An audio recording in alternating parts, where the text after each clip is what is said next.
هەموو سامانەکەت یەکسانە بە یەک پەرداخ ئاو. خەلیفە هاڕوون زۆر جار داوای لە بالولی ژیر و دانا دەکرد تا ئامۆژگاری بکات و وانە و پەندی فێر بکات. ڕۆژێکیان بالولی ژیر و حەکیم سەردانی خەلیفە هاڕوونی کرد. خەلیفە هاڕوون پێی گوت: بالولی حەکیم، وانەیەکم فێر بکە و کەمێک ئامۆژگاریم بکە.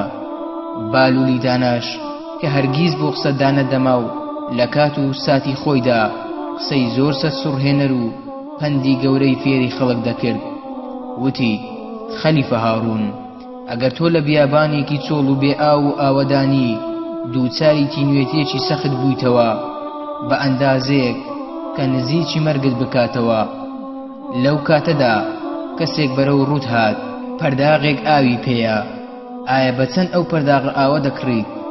خەلیفە هاڕوون وتی: 100 دیناری زێڕی پێدەدەم. بالولی حەکیم وتی: ئەی ئەگەر خاوەنەکەی بە دینار و دراو ڕازی نەبوو ئەو کاتە چی؟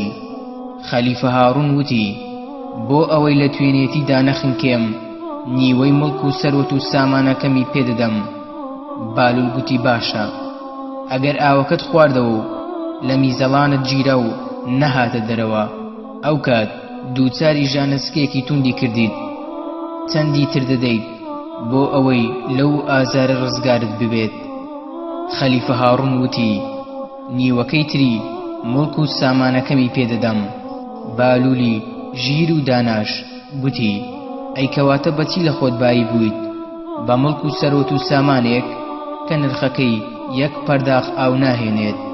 چاکتر نییە کە بەشی زۆری مڵک و سامانەکەت لە ڕێی خودا ببەخشیت و دەستی لێ قەوما و نەداران و بێ باوکان بگریت و دڵی ئەوان خۆش بکەیت و بەسەریان بکەیتەوە؟